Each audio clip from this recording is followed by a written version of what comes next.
Hello everyone. आज की इस वीडियो में हम बात करेंगे क्लास 12th की ज्योग्राफी का चैप्टर। हमारा फोर्थ है मानव विकास यानी कि ह्यूमन डेवलपमेंट। बच्चे, आज की इस वीडियो में हम इस चैप्टर से जो भी इंपॉर्टेंट क्वेश्चन बनते हैं उनको हम डिस्कस करने वाले हैं। छोटा सा चैप्टर है, बहुत ही लिमिटेड क्वेश्चन इस चैप्टर से बनते हैं, लेकिन जो भी इंपॉर्टेंट क्वेश्चन है वो आपको मैं इस वीडियो में बताने वाला हूँ। वीडियो को बहुत ध्यान से देखना है और आप मुझे मैसेज कर सकते हैं। सत्येंद्र प्रताप मेरा नाम है। आप इंस्टाग्राम पे मुझे मैसेज कर सकते हैं एकलव्य स्टडी पॉइंट। अगर आपको कुछ पूछना हो तो आप वहाँ मैसेज कर सकते हैं। बाकी आप वीडियो के नीचे कमेंट भी कर सकते हैं, वहाँ पे आपको रिप्लाई करने का प्रयास करेंगे। देखिए, चैप्टर छोटा है, क्वेश्चन लिमिटेड बनते हैं, तो जो भी इंपॉर्टेंट क्वेश्चन बनते हैं वो सारे आपको कराने वाला हूँ। तो वीडियो को ध्यान से देखना और क्वेश्चन को बिल्कुल याद कर लेना, समझ लेना, तैयार कर लेना, ताकि पेपर में आए तो आपको कोई दिक्कत ना हो। तो सबसे पहला क्वेश्चन यही बनेगा भाई हमारा कि मानव विकास से क्या अभिप्राय है, यानी मानव विकास से क्या समझते हो। कैसे भी आपसे पूछ सकते हैं। तो देखिए, मानव विकास का मतलब क्या होता है हमें ये समझना है। मानव विकास का मतलब है कि जो जनता है, जो लोग हैं, उनके विकल्पों में वृद्धि करना, यानी उनके पास विकल्प बढ़ जाए, ऑप्शन बढ़ जाए हर चीज में। अगर ये हो जाता है तो हम कहेंगे कि कहीं ना कहीं मानव विकास कर रहा है। ठीक है। जो लोग हैं उनके जीवन स्तर में सुधार करना, यानी दूसरा क्या हो जाएगा पॉइंट। पहला हो जाएगा कि लोगों के विकल्पों में वृद्धि करना है, उनको ऑप्शन बढ़ाना। दूसरा हो जाएगा कि उनका जो जीवन स्तर है, उनका जो लाइफ स्टाइल है, उसमें सुधार करना, इंप्रूव करना उसको। फिर एक पॉइंट ये भी है कि ये जो मानव विकास जो होता है ये जीवन में गुणात्मक परिवर्तन को प्रदर्शित करता है। ठीक है। किसी व्यक्ति के जीवन में अगर गुणात्मक परिवर्तन हो रहे हैं तो ही हम उसको विकास मानेंगे। ठीक है। तो मानव विकास का साधारण सा अर्थ आपके सामने समझाया मात्र 3 लाइनों में। ये आपको समझना है। शॉर्ट क्वेश्चन में आपसे ये पूछा पूछा जाता है, तो ये बिल्कुल आपको ये लाइनें याद कर लेनी है, पेपर में काफी आता है ये क्वेश्चन। अगला क्वेश्चन आपके सामने है कि मानव विकास सूचकांक से क्या अभिप्राय है, यानी कि जो इसको HDI भी कहते हैं, ह्यूमन डेवलपमेंट इंडेक्स। तो मानव विकास सूचकांक जो है उससे आप क्या समझते हैं। तो देखिए, क्या होता है कि दुनिया भर में लोग रहते हैं, इतनी सारी जनसंख्या है, तो ये देखा जाता है कि किस देश में जो ह्यूमन डेवलपमेंट इंडेक्स है वो कितना है। ये 0 से 1 के बीच में मापा जाता है। ठीक है। वो कैसे मापा जाता है, ये देखा जाता है कि वहां पे रहने वाले लोगों को स्वास्थ्य की सुविधाएं कैसी मिल रही है, एजुकेशन जो है वहां पे कैसी मिल रही है, वहां पे रिसोर्सेज संसाधन जो है वहां तक उनकी पहुंच है या नहीं। इसके आधार पे एक रिपोर्ट बनाई जाती है, एक इंडेक्स बनाई जाती है। उसमें 0 से 1 के बीच में विभिन्न देशों को स्थान मिलता है। ठीक है। तो जिसका स्थान अच्छा होता है वहां पे माना जाता है कि ये विकसित है। विकसित देशों को आप HDI देखोगे तो आपको अपने आप ही पता लग जाएगा। ठीक है। तो चलिए समझते हैं। मानव विकास सूचकांक जो है एक मापक है, यानी एक मापने का एक तरीका है। ठीक है। इसके आधार पे या फिर इसके द्वारा हम क्या करते हैं, स्वास्थ्य, शिक्षा, संसाधनों तक पहुंच, इस ये चीजें देखते हैं और इनके आधार पर विभिन्न देशों का एक क्रम तैयार करते हैं कि कौन सा देश किस लेवल पे आता है। ठीक है। HDI में ये सूचकांक जो है वो 0 से 1 के बीच में कुछ भी हो सकता है। अब हर देश का अपना अलग हो सकता है, क्योंकि हो सकता है भाई वहाँ पे हेल्थ की सुविधाएं अच्छी हो सकता है कि वहाँ पे हेल्थ की सुविधाएं अच्छी ना हो। तो अगर अच्छी होगी तो उनको अच्छा स्कोर मिलेगा और अच्छी नहीं होगी तो उनको अच्छा स्कोर नहीं मिलेगा। तो यही होता है। ठीक है, मानव विकास सूचकांक। अगला है क्वेश्चन, ये आपका सपोर्टिंग मटेरियल से। देखिए, सपोर्टिंग मटेरियल से, NCERT से, दोनों जगह से मिक्स करके मैंने क्वेश्चन बनाए और मैंने इसमें प्रीवियस ईयर के जो क्वेश्चन पेपर में से क्वेश्चन आते हैं वो भी ले रखे हैं। तो 2-3 जगह से इंपॉर्टेंट क्वेश्चन छांट के आपके लिए लाया हूं। तो इसलिए इससे बाहर क्वेश्चन आपको मुश्किल ही है, ना के बराबर ही है कि कोई क्वेश्चन इससे बाहर से मिलेगा। यही मिलेंगे आपको क्वेश्चन पेपर में। हो सकता है लैंग्वेज घुमा दे थोड़ा बहुत। ठीक है। क्वेश्चन है कि यूरोप के ज्यादातर जो देश हैं वहां पे मानव विकास सूचकांक जो है उच्च स्कोर, यानी उनका हाई स्कोर है। ठीक है, हाई स्कोर आता है यूरोप के देशों में। इन देशों का अधिकतर जो निवेश है वो कौन से सेक्टर में होता है, आपसे ये पूछा, और क्यों होता है ये बताना है। इसके ऑप्शन में दे रखा है कि मानव विकास के उच्च स्तरों वाले देश जहां पे HDI जो है वो ज्यादा है, वो किस सेक्टर में ज्यादा निवेश करते हैं और क्यों करते हैं। सेम ही क्वेश्चन है। ठीक है, लैंग्वेज भी बहुत ज्यादा नहीं घुमाई है, अथवा करके दिया है। कई बार क्या होता है कि लैंग्वेज काफी घुमा देते हैं तो कंफ्यूज होते हैं। यहाँ पे तो सीधा सीधा बिल्कुल अच्छे से दोनों ही चीजें आपको समझ में आ रही है। आगे देखते हैं आंसर। तो मानव विकास के जो सूचकांक में हम जो देखते हैं, जो यूरोपीय देश हैं या जो डेवलप्ड देश हैं, जो विकसित देश हैं, उनका जो स्कोर है वो हमेशा क्या मिलता है, हमको ज़्यादा मिलता है। तो इन देशों में कहाँ पे, मतलब कौन से सेक्टर में ज़्यादा खर्चा होता है, तो ये शिक्षा के क्षेत्र में यानी एजुकेशन में काफ़ी पैसा खर्च करते हैं, हेल्थ के क्षेत्र में यानी स्वास्थ्य हेल्थ सर्विसेज में भी काफ़ी पैसा निवेश करते हैं, क्योंकि ये देश जो है इनके पास राजनीतिक उपद्रव और अस्थिरता वाला माहौल नहीं होता यहाँ पे ज़्यादा। ठीक है, यहाँ पे राजनीतिक उपद्रव और अस्थिरता नहीं होती, तो इनका फोकस जो होता है वो एजुकेशन में, हेल्थ सर्विस में ज़्यादा होता है कि इनमें वो पैसे को लगाएं जिससे कि वहाँ के लोगों को फायदा मिले। ठीक है, नेक्स्ट क्वेश्चन देखिए, बहुत इंपॉर्टेंट है, पेपर में आ जाता है। कहते हैं कि जो निम्न मानव विकास सूचकांक, यानी कि जहां पे HDI जो है वो निम्न होता है यानी लो होता है, कम होता है, तो ये कह रहे हैं कि निम्न मानव विकास सूचकांक वाले देशों की कोई दो कमजोरियां जो है आपको बतानी है। जहां पे मानव विकास सूचकांक कम होता है जिन देशों में, वहां पे क्या होता है, वहां पे हमें देखते हैं कि वहां पे राजनीतिक उपद्रव देखने को मिलता है, राजनीतिक अस्थिरता, प्रोटेस्ट, विरोध, दंगे, ऐसी चीजें देखने को मिलती है, और वहां पे सामाजिक अस्थिरता भी देखने को मिलती है। तो ये दोनों पॉइंट इसके आंसर में आपको लिखने हैं। अगला क्वेश्चन देखिए, बहुत इंपॉर्टेंट है, शॉर्ट क्वेश्चन में आया हुआ है आपके पेपर में। ठीक है, प्रीवियस ईयर में भी आया हुआ क्वेश्चन है ये, तो इसलिए ये ज्यादा इंपॉर्टेंट है, पूछ लेते हैं। दक्षिण एशिया के दो अर्थशास्त्रियों के नाम बताओ जिन्होंने मानव विकास रिपोर्ट पर साथ में काम किया है। तो अमर्त्य सेन हो जाएंगे एक तो, और दूसरा डॉक्टर महबूब उल हक हो जाएंगे। तो ये दोनों नाम आपको याद कर लेने हैं। अगला क्वेश्चन देखिए, विकास का अर्थ गुणात्मक परिवर्तन से है जो सदैव यहाँ पे देखिए टाइपिंग की मिस्टेक हो गई, माफी चाहता हूँ, यहाँ पे मूल्य आएगा। ठीक है, जो सदैव मूल्य सापेक्ष होता है। कोई तीन तर्क आपको इसके समर्थन में देने हैं। तो देखिए, जो विकास होता है वो हमेशा गुणात्मक होता है। ठीक है, विकास तभी सार्थक माना जाएगा, कोई भी विकास तभी हम उसको सही मानेंगे जब तक वर्तमान दशाओं में वृद्धि हो। विकास तब होता है जब सकारात्मक वृद्धि हो। ठीक है, अब यहाँ पे एक चीज और समझाऊंगा आपको कि क्या होता है कि वृद्धि जो होती है वो पॉजिटिव और नेगेटिव हो सकती है, यानी यानी कि धनात्मक और ऋणात्मक हो सकती है वृद्धि, जिसमें हमें बढ़ता हुआ दिख रहा हो या फिर घटता हुआ ह्रास दिख रहा हो। लेकिन विकास जो होता है वो हमेशा क्या है, सकारात्मक होगा। विकास कभी भी नकारात्मक नहीं होता, ये याद रखना। और जब तक वृद्धि जो है सकारात्मक वृद्धि नहीं होगी, तब तक हम ये भी नहीं कह सकते कि विकास होगा। तो ये भी पॉइंट आपको याद रखना है। परंतु केवल सकारात्मक वृद्धि होना ही विकास नहीं है। हमेशा हमेशा ऐसा नहीं होता कि वृद्धि सकारात्मक है तो उसका मतलब विकास भी है। विकास उस समय होता है जब गुणवत्ता में सकारात्मक परिवर्तन होता है, यानी क्वालिटी में सकारात्मक परिवर्तन होता है। अर्थात किसी स्थान पर यदि जनसंख्या बढ़ने के साथ साथ उसकी मूलभूत सेवाओं की व्यवस्था भी बढ़ जाती है, ठीक है, जब वृद्धि के साथ विकास कहा जाएगा। मान लो कहीं पे जनसंख्या तो बढ़ रही है बहुत ज्यादा, लेकिन वहां पे सर्विसेज नहीं बढ़ रही, तो फिर वो हम इसे विकास नहीं मान सकते। ठीक है, याद रखना। तो ये हो जाएगा विकास का गुणात्मक अर्थ। नेक्स्ट क्वेश्चन है, विकास और वृद्धि में आपको अंतर बताना है। इंपॉर्टेंट है, ये पेपर में आ जाता है और कई बार इसमें कंफ्यूज हो जाते हैं, गलत लिख देते हैं, क्योंकि लोग सोचते हैं वृद्धि और विकास जो है वो एक ही चीज है। नहीं, दोनों में अंतर होता है। देखिए, विकास क्या होता है, विकास का मतलब होता है गुणात्मक परिवर्तन, और वृद्धि का मतलब होता है मात्रात्मक परिवर्तन। इसका मतलब समझिए, जैसे कि मैं आपको एक एग्जांपल देता हूं, आप समझिए। यहाँ पे ये जो मात्रात्मक का मतलब है क्वांटिटी से, क्वांटिटी, और इसका गुणात्मक का मतलब है क्वालिटी से। जैसे एक एग्जांपल देता हूँ, मान लो दो दोस्त हैं, एक है ए और एक है बी। ये मार्केट में गए, इनके पास 500 रुपीज़ है, दोनों के पास 500 रुपये हैं। ठीक है, दोनों मार्केट में जाते हैं। ए क्या करता है, एक शर्ट खरीदता है जो कि 500 रुपये की है, और बी जो है वो 5 शर्ट खरीद लेता है। ठीक है, यानी उसको 500 रुपये में 5 शर्ट मिल जाती है, 100 रुपये वाली।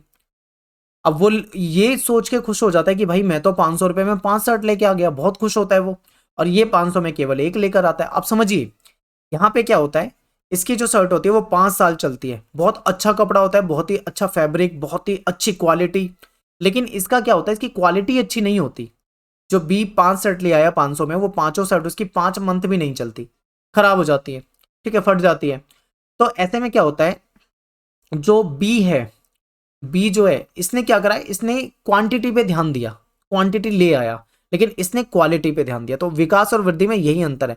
विकास जो है इसमें क्वालिटी वाला परिवर्तन होता है, और इसमें क्वांटिटी वाला होता है वृद्धि में। और क्वांटिटी कम और ज्यादा भी हो सकती है, ये भी है कि ये धनात्मक और ऋणात्मक भी हो सकती है। जैसे कि एग्जाम्पल मैंने लास्ट चैप्टर में बताया था कि मान लो किसी स्थान की जनसंख्या जो है, जनसंख्या बढ़ गई तो उसे भी हम वृद्धि कहेंगे, जनसंख्या घट गई उसे भी हम वृद्धि कहेंगे। जो घट रही है उसको हम बोलेंगे ऋणात्मक वृद्धि, ठीक है, और जो बढ़ रही है उसको हम क्या बोलेंगे, धनात्मक वृद्धि।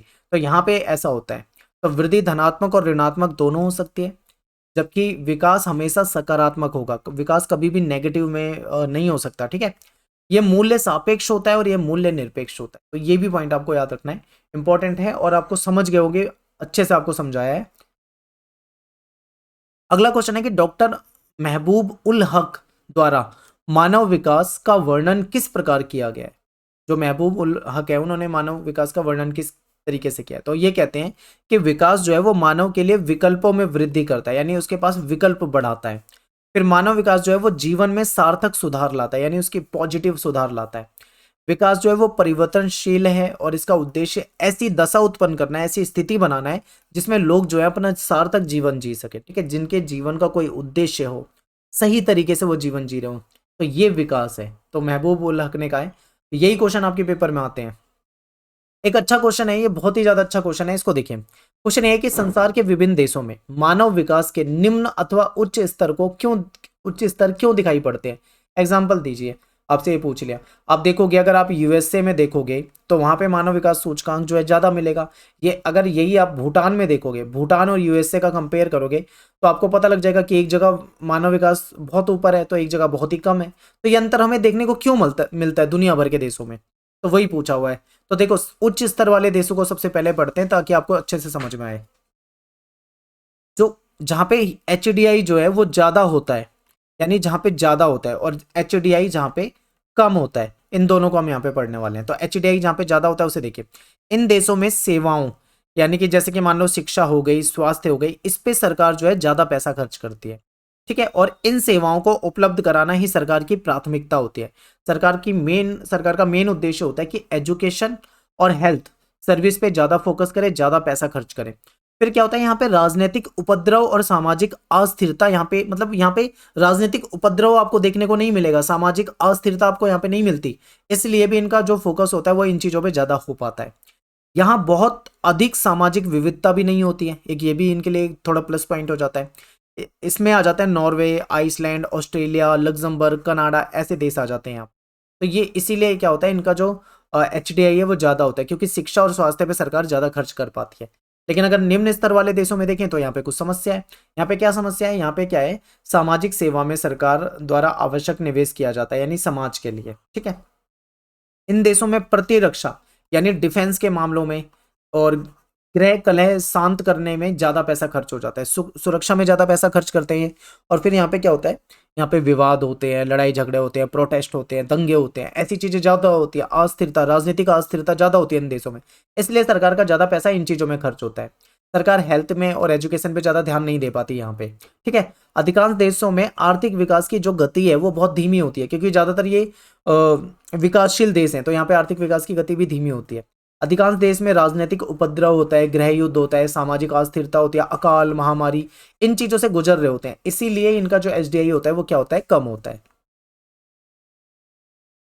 नेक्स्ट क्वेश्चन देखिए, मानव विकास के विभिन्न उपागम बताने हैं, तो 4 उपागम है महत्वपूर्ण। ठीक है, यानी कि मानव विकास को हम किस नजरिए से देखते हैं। तो सबसे पहले हम देखते हैं आय उपागम, ये बहुत पुराना और प्राचीन समय से चला आने वाला है। होता क्या है कि देखिए, ये मानव विकास के सबसे पुराने उपागमों में से एक है। इसमें मानव विकास को आय के साथ जोड़कर देखा जाता है, यानी ये देखा जाता है कि वहां पे लोगों की आय कितनी बड़ी है। अगर आय बहुत अच्छी होती है, उच्च होती है, तो उसको मतलब ऊंचा दिखा दिया जाता है। ठीक है, ये होता है, यानी आय को यहाँ पे महत्वपूर्ण माना जाता है। अब देखिए, पेपर में कई बार ऐसे भी आ जाता है कि मानव विकास के आय उपागम के बारे में बताइए, यानी केवल आपसे आय उपागम पूछ लेंगे या कल्याण उपागम पूछ लेंगे, इस तरीके से भी आता है। तो चारों आपको अच्छे से पता होने चाहिए, कैसे भी पूछे क्वेश्चन आप कर दोगे।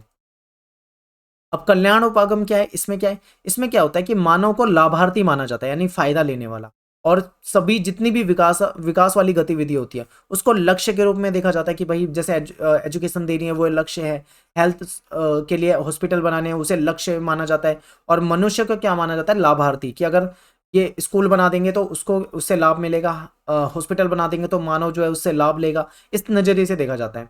तो सरकार जो है इसमें क्या करती है, कल्याण पर अधिकतम व्यय करके, ज्यादा पैसा खर्च करके मानव विकास के स्तरों में वृद्धि करने के लिए जिम्मेदार होती है यहाँ पे, कि सरकार ही एजुकेशन को बढ़ावा देगी, हेल्थ सर्विस को बढ़ावा देगी, अन्य सर्विसों को बढ़ावा देगी, ये यहाँ पे होता है कल्याण उपागम में। इसके बाद है आधारभूत क्षमता उपागम, इसको हम बेसिक नीड के रूप में भी देख सकते हैं। देखिए किसी भी व्यक्ति की बेसिक नीड क्या होती है, उसको एजुकेशन चाहिए, उसको भोजन चाहिए, उसको पानी चाहिए, उसको स्वच्छता चाहिए, उसको स्वास्थ्य सुविधाएं चाहिए, उसको आवास चाहिए। इन 6 चीजों को इसमें मेन माना जाता है, ठीक है। यानी शिक्षा, भोजन, जलापूर्ति, स्वच्छता, स्वास्थ्य और आवास, इनको मेन माना जाता है। और ये जो उपागम है ये अंतर्राष्ट्रीय श्रम संगठन ने प्रस्तावित करा है, जो इंटरनेशनल लेबर ऑर्गेनाइजेशन है उसने इसका प्रस्ताव दिया है। और इसमें क्या होता है, इन चीजों पे फोकस किया जाता है, ये चीजें बढ़े। इसके बाद नेक्स्ट है क्षमता उपागम। इस उपागम का संबंध जो है वो अमर्त्य सेन से है, प्रोफेसर अमर्त्य सेन से, इन्होंने ये दिया है। ये कहते हैं कि संसाधनों तक पहुंच के क्षेत्रों में मानव क्षमताओं का निर्माण करना, ठीक है, ही मानव विकास की कुंजी है। ये कहते हैं कि ज्यादा से ज्यादा मतलब जो संसाधन है वहां तक लोग पहुंच सके, उनकी क्षमता को इतना विकसित करो कि वह संसाधनों तक पहुंच सके, तभी विकास हो पाएगा। ये अमर्त्य सेन कहते हैं और ये क्षमता उपागम में आता है, तो ये आपको याद रखने इंपॉर्टेंट है। नेक्स्ट क्वेश्चन है कि मानव विकास के 4 मुख्य स्तंभ बताने हैं। तो देखिए 4 स्तंभ में सबसे पहले तो समानता है, समता को हम समानता भी कहेंगे, ठीक है। समता का मतलब है उपलब्ध अवसरों में प्रत्येक व्यक्ति को समान भागीदारी, यानी अवसर जो हो उसमें सभी व्यक्तियों को समान भागीदारी मिले, ठीक है। लोगों को जो उपलब्ध अवसर है उसमें लिंग या फिर जाति या फिर आय या फिर मतलब किसी तरह का भेदभाव ना हो, लिंग के आधार पे, जाति के आधार पे, आय के आधार पे, ठीक है, ऐसा कोई भेदभाव नहीं होना चाहिए, तभी हम कहेंगे समता। तो ये है महत्वपूर्ण स्तंभ पहला। मानव विकास में सबसे पहला स्तंभ है कि लोगों को समानता मिलनी चाहिए, ठीक है। दूसरा स्तंभ है सतत पोषणीयता। अब सतत पोषणीयता का क्या मतलब है, देखिए सतत पोषणीयता का मतलब ये होता है कि हमारे पास जो संसाधन है उन संसाधनों का हम ऐसे इस्तेमाल करें कि आने वाली जो हमारी पीढ़ियां हैं, यानी भविष्य में जो हमारी पीढ़ी होंगी वो भी उसका लाभ उठा सके। जैसे हम कहते हैं ना पानी जो है पृथ्वी पे वैसे है तो बहुत ज्यादा, लेकिन पीने योग्य पानी जो है वो काफी कम है, तो इसलिए कहते हैं जल को हमें बचाना चाहिए। पेट्रोल कहते हैं पेट्रोल भी लिमिटेड है, तो पेट्रोल को भी हमें कम यूज करना चाहिए, बर्बाद नहीं करना चाहिए, ठीक है। क्यों, क्योंकि अगर हम इसे बर्बाद कर देंगे तो आने वाली पीढ़ी को नहीं मिलेगा, इसीलिए इनके दुरुपयोग को कम करने की बात की जाती है। तो इसी को सतत पोषणीयता कहा जाता है, ठीक है, ताकि भावी पीढ़ी को अवसर मिल सके। तीसरा है उत्पादकता। यहाँ पे उत्पादकता शब्द जो है इसका प्रयोग मानव श्रम की उत्पादकता के संदर्भ में किया गया है, ठीक है। मानव जो का श्रम जो है, जो मानव जो मेहनत करता है उसके संदर्भ में किया जाता है। लोगों को समर्थ और सक्षम बनाकर मानव श्रम की उत्पादकता को निरंतर बेहतर बनाना चाहिए। लोगों को ज्ञान को बढ़ाने का प्रयास करना चाहिए, उन्हें बेहतर हेल्थ सुविधा उपलब्ध कराने के लिए उनकी कार्य क्षमता जो है बेहतर होगी। यानी यहाँ पे ये कहा जा रहा है आपसे सीधे सीधे कि मानव जो है उसके श्रम जो है ठीक है, मानव का जो श्रम है, जो मेहनत है, उसको हमेशा क्या करना चाहिए, निरंतर बेहतर बनाना चाहिए। लोगों का ज्ञान बढ़ाना चाहिए ताकि वो बेहतर कर सकें, ये उत्पादकता में आ जाएगा। चौथा है सशक्तिकरण। सशक्तिकरण इसका मतलब है आर्थिक और सामाजिक रूप से जो पिछड़े हुए वर्ग है या पिछड़े हुए जो लोग हैं उनको समर्थ बनाना, यानी उनको सशक्त करना। सशक्त का मतलब मजबूत करना, जो कमजोर वर्ग है उनको मजबूत करना, ठीक है, जिससे कि उनको आगे विकल्प मिल सके और उन विकल्पों को चुनने के लिए वो स्वतंत्र रहे। तो ये है।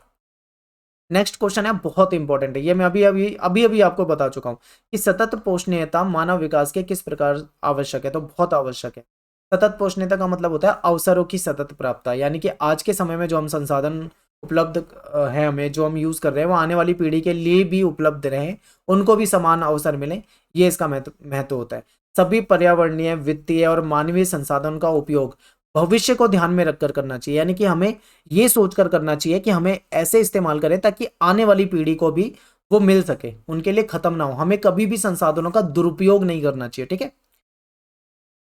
नेक्स्ट है मानव विकास सूचकांक जो होता है उसमें कौन सी चीजों को ध्यान में रखा जाता है, तो सबसे देखो 3 चीजों को ध्यान में रखा जाता है। किसी भी देश में अगर HDI ह्यूमन डेवलपमेंट इंडेक्स बनाई जाती है तो उसमें 3 फैक्टर महत्वपूर्ण होते हैं। सबसे पहला होता है स्वास्थ्य, फिर शिक्षा और फिर संसाधनों तक पहुंच, यानी कि स्वास्थ्य को मूल्यांकन करने के लिए चुना गया है, ठीक है, क्योंकि देखा जाता है कि किस देश में हेल्थ सर्विस कैसी है, लोगों की जीवन प्रत्याशा कैसी है, यानी लोग कितने वर्ष तक जी पाते हैं, कितना लंबा जीवन जी रहे हैं, तो क्या वो स्वस्थ हैं या नहीं है, हेल्थ सर्विस है या नहीं है।